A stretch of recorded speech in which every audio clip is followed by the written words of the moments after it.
জলপাইগুড়ি জেলার ভারত ভুটান সীমান্তে উত্তেজনা। বাংলাদেশের পর এবার ভুটান পুলিশের হাতে আক্রান্ত হওয়ার অভিযোগ তুলল 5 ভারতীয় ছাত্র। উত্তেজনা জলপাইগুড়ির ভারত ভুটান সীমান্তে। ঘটনাস্থলে আধা সেনা এবং রাজ্য পুলিশ মোতায়েন।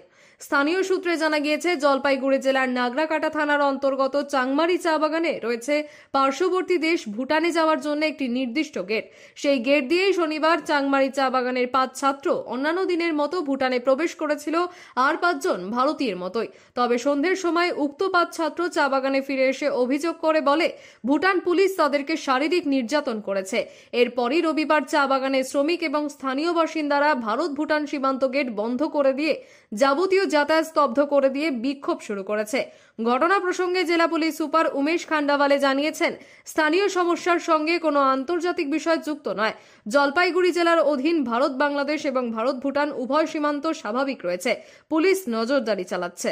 অপরদিকে চাংমারি চা বাগান সংলগ্ন ভুটান সীমান্ত গেটের ঘটনা প্রসঙ্গে জলপাইগুড়ি জেলা পরিষদের প্রাক্তন মেন্টর অমরনাথ ঝা জানান, 5 ছাত্র নিয়ম মাফিক পরিচয়পত্র দেখিয়ে ভুটানে প্রবেশ করেছিল।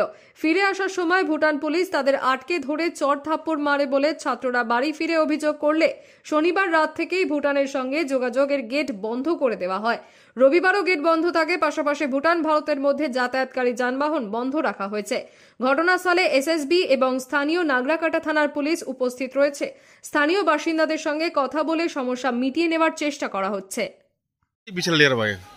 अरे हाम्रो भाइहरू भुटान घुम्नु गएको थियो होइन, भुटान घुमेर फर्केर आउँदाखेरि अब त्यहाँ उहाँको प्रशासन पुलिससँग केही डिस्कस सायद केही वादावाद भयो होला।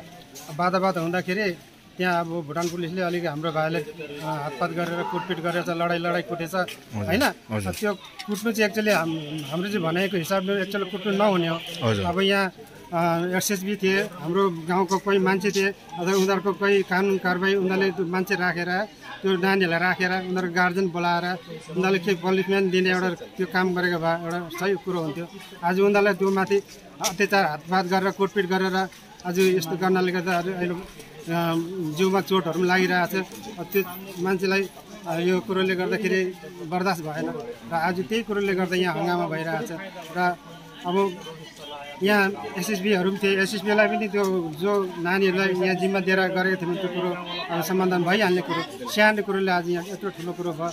अब भारत सरकारले हामीलाई यत्रो यहाँ सबै एउटा सहुलियत दिइरहेको छ र पनि त्यो कुरोलाई अलिकति हामीलाई यो खै मलाई त्यति भन्नु पनि आउँदैन हुन्छ यहाँनिर होइन। अब यो कुरोलाई मेरो चाहिँ भनाइ के भने हाम्रो थानाको ओसी साहेब, अब भुटानको के अरे डासो, अब हाम्रो एसएसबीको यहाँको ठुलो कमान्डर अनि गाउँको जो पञ्चायतहरू गाउँलेहरू सबै ठुलो ठालाहरू बसेर यसलाई चाहिँ चाँडै नै यसलाई छिटैभन्दा यसको समाधान गरे राम्रो हुन्छ।